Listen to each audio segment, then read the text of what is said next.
Hi guys, welcome to another video. Today I'm interviewing Australian powerlifter Noah Hannibal, who recently won gold in the heavyweight division of the bench press at the 2021 Oceania Championships. Noah, thank you so much for taking the time to join me today. First of all, congratulations on your win. Way to represent for veganism. Thanks very much. Appreciate it. You're very welcome. You won with a 200 kilos bench, is that right? The 200 kilo bench was at the end of 2020, so a few months ago. Okay.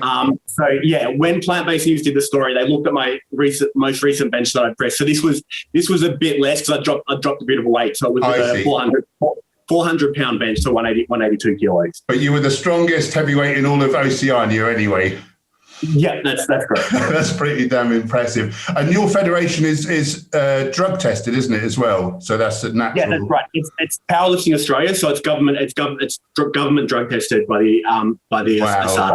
That is a lot of weight for a natural lifter. I'm so impressed. How long have you been vegan for? And when did you start powerlifting? Yeah, I've been vegan since 1991. I was actually born. My mum was vegetarian and brought me up as a vegetarian. And when I was about 15 years old, when I turned 15, I just started thinking more about the dairy and egg industries and decided I'd be a hypocrite if I wasn't vegan. So I went vegan then and started powerlifting probably in the early 2000s. But I got interested in strength training probably in the late 90s. Okay, so you were vegan way before you thought about doing powerlifting.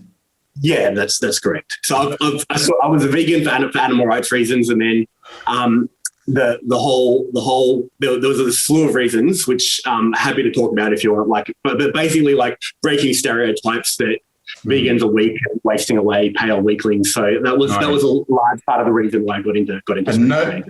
And no one can accuse you of building all your muscle and then going vegan, and can they say that's really cool?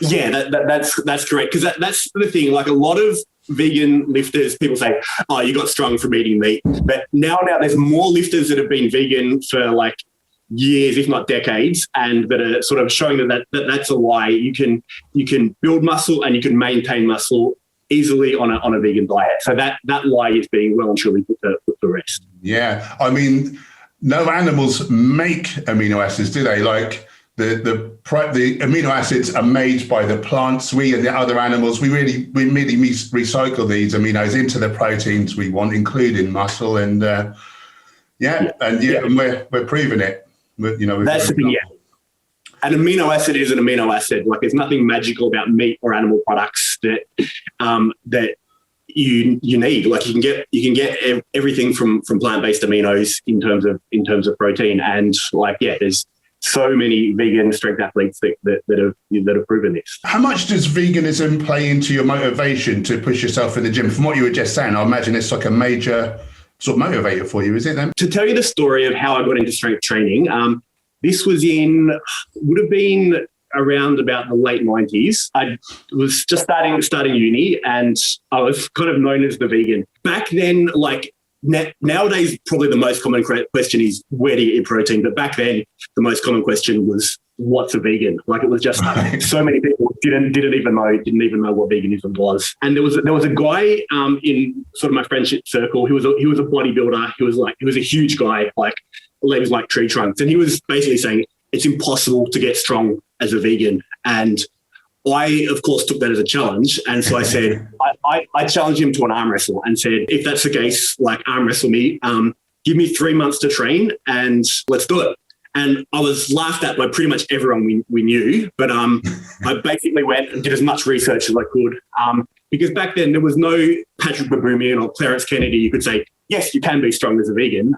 Look at these guys. There was just no one to point to. So I went and I trained probably not the smartest training, but I was just doing bicep curls as much as I could for 3 months. And the day came and everyone straight up with no doubt the intention to laugh at me, but I ended up sort of smashing his hand to the table with my left and right arm. So that was I was strongly motivated to prove that you could be strong as vegan. And that was my introduction into vegan strength sport.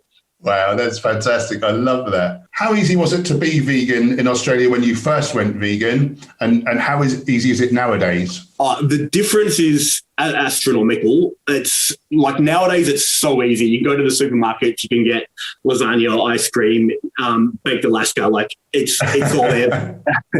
Yeah, but in the early 90s, it was like there was so few options. I think for vegan sausages, it was basically a can that you would open up, and there were these like sad-looking sausages floating in water. Ice cream, it was like blended tofu with a bit of sugar put in. There were not many options, but just the way things have changed, even in the last 5 years, has been insane. And there's just no reason that people can't go vegan. Like, not for lack of availability of food. Like the only good reason people can really give for not going vegan is that they don't care that animals are suffering and dying unnecessarily. So yeah, it's just a different world, and there's literally no excuse to go vegan. Not for food reasons, not for health reasons, not for any reasons. What was the reaction from your kind of friends and family when you first went vegan? Well, my mum was a vegetarian. She raised me as a vegetarian. So was my sister. So it was actually my mum went vegan after I did. So it was quite supportive. And I grew up in sort of around an animal rights environment. My mum had started Animal Liberation Victoria. So I sort of grew up in an environment where it was encouraged. It's funny, back then, veganism was seen as extreme, even in the animal rights movement. Like, people in animal rights groups would say, "Oh, these vegans, they're a little bit radical, aren't they?" So it's just another example of how much things have changed in the last 2 decades. Wow, that's amazing. What was it that drew you to powerlifting versus like other sports? Back in the day, there was a website called veganfitness.net, and that was kind of where like people from around the world, like who were vegan and interested in strength, would gather, and there was just a lot of people talking about powerlifting there. And I think I got interested through that, and and eventually joined a club, and the coach there was actually Robert Wilkes, who's like Wilkes of the Wilkes coefficient. For people who are into powerlifting will know what that is. And so he basically threw me straight into competition, and just sort of got into it from there. Lifted for a few years, kind of took a break for almost a decade, and then just since last year have been getting back into it. Did you have previous wins? Yeah, so back in around 2010, 2011, I won at the Australian National Championships. I won gold twice in the championships. I think it was 2010, 2011. I have to go back and look. But yeah, so that was way back then. And then so now I'm getting back into it seriously and hoping to keep improving. Yeah, good man. How much time do you have to dedicate to your training each week? I train usually 3 days a week, and for about two hours a day. And it's easy for me because I've got my backyard gym, and we've got a little crew. It's Melbourne Vegan Strength, so we've got a few people that come over regularly and train together, and just basically to help new people get involved, and also to, as I said, smash the stereotype that vegans can't get optimally strong. Good man. I love it. Tell us about your nutrition. I guess because you're in weight classes, you probably have to aim for a certain amount of calories. Like, how many do you shoot for? Yeah, well, actually, for the last couple, I was dropping a weight class, so I was actually in a massive deficit. Wow. Usually, I'm in like either the heavyweights or the super heavyweights. So in the supers, obviously, calories up. Like, counting your calories isn't an issue, but I dropped from the supers to the heavyweights, and I was actually eating around 2,000 a day, which is a massive less than I should have, but that's the sort of insane things powerlifters do when they're trying to make weight. Wow, I can't imagine trying to hold on to your strength and doing such I would be so weak. Yeah. Well, I mean, obviously, you've got to do things like massively up your protein intake and that sort of thing to try and hold on to as much strength as possible.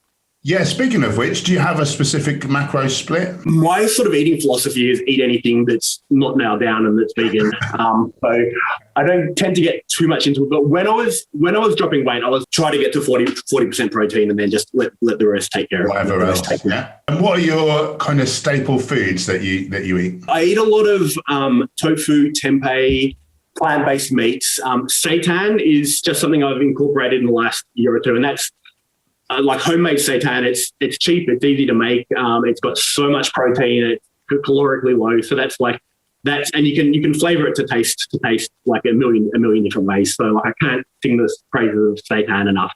And I take vegan protein powders as well.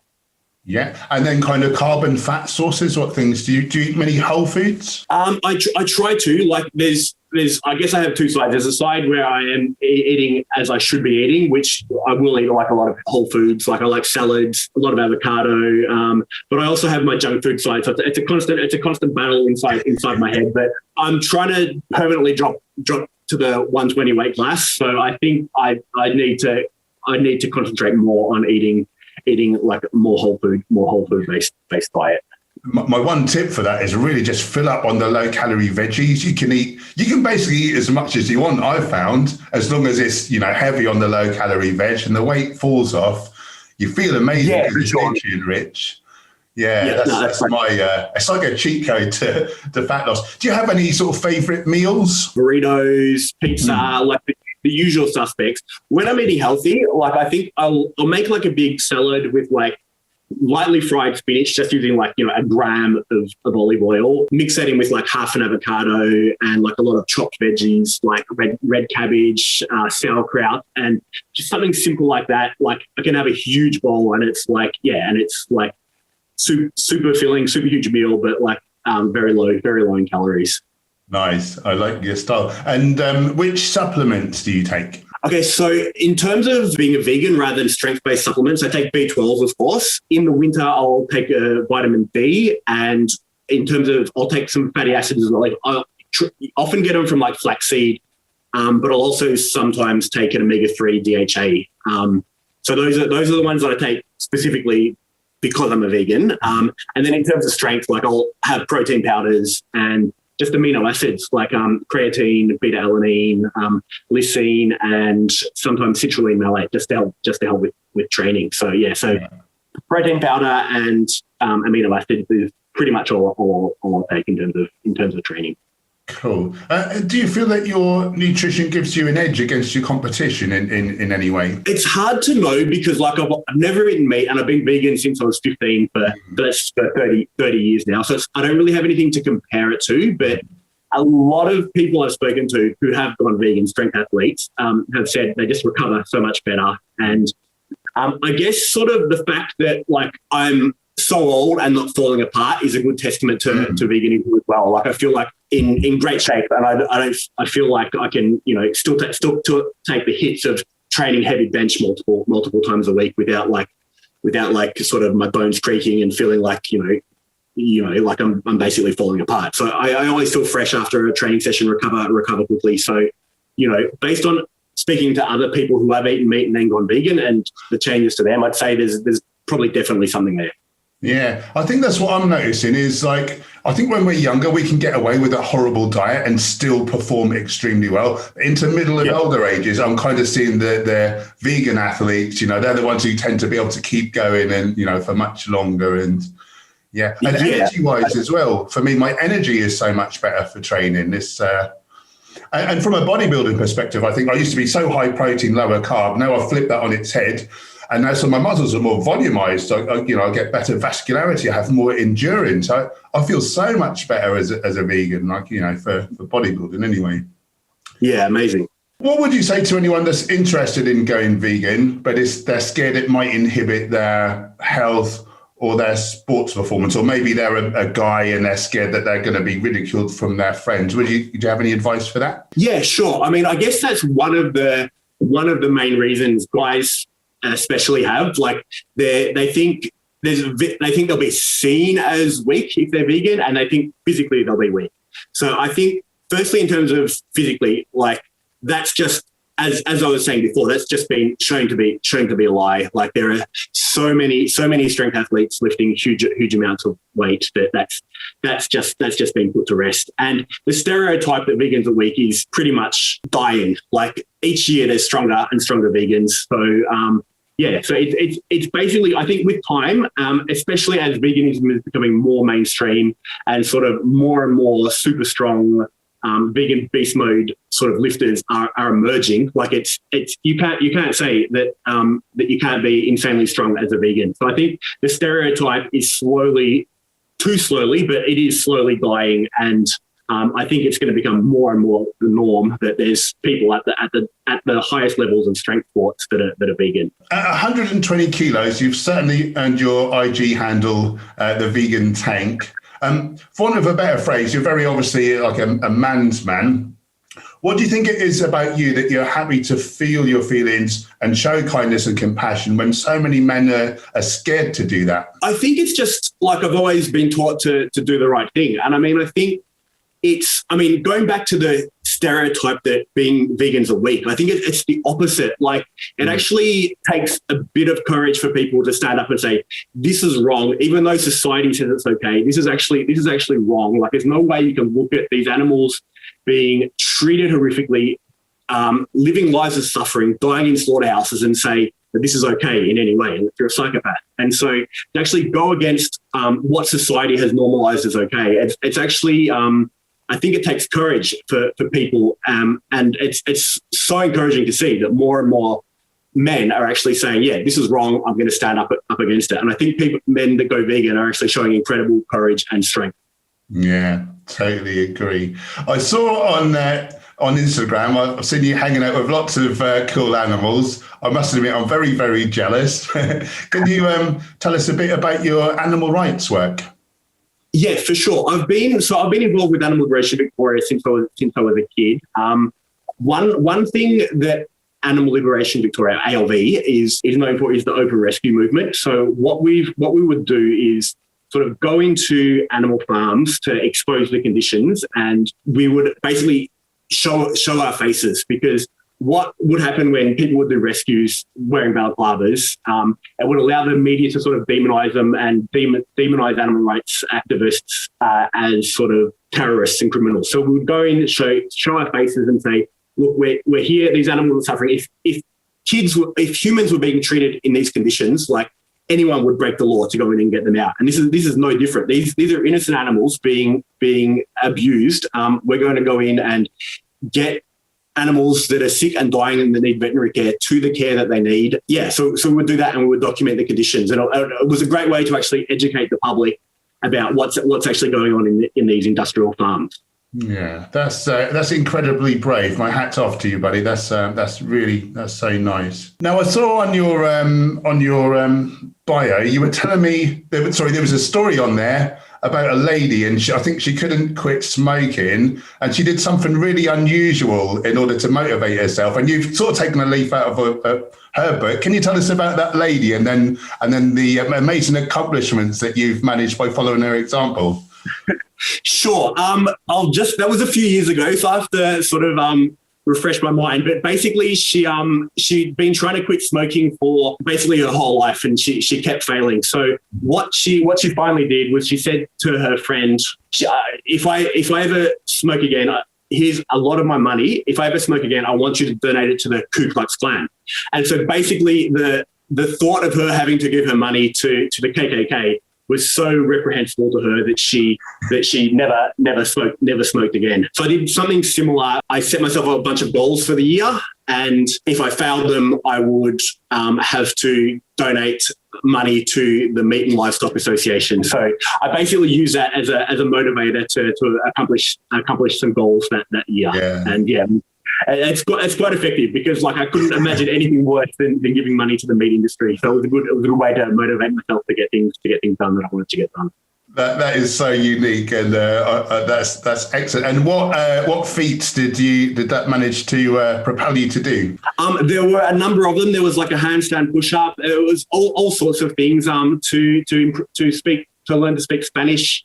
One of them was to walk 100,000 steps in a day, which we did. We did it as a fundraiser for our sanctuary, and so that was actually quite intense. We were nearly walking for about 20 solid hours. So yeah, there was a number of things like that I wouldn't have done if I didn't have this motivation to actually like this fear of having to give money to the meat and dairy industries. That is really unique and inspiring. That's amazing. My hat's off to you. If people have questions about competing in powerlifting as a vegan, are you happy to help them out? I don't know if you have the time, but if so, where could they connect with you? Absolutely. I'm happy to answer any questions. Probably through my Instagram is the best way. So I'm at the Vegan Tank on Instagram. So people can feel free to send me any questions they would like, and happy to answer anything. Bless your heart, Noah. Thank you so much for taking the time to be with us today. And on behalf of the people, the planet, and the animals, thank you so much for all you're doing. Thank you. It's been great to talk to you. I really appreciate it.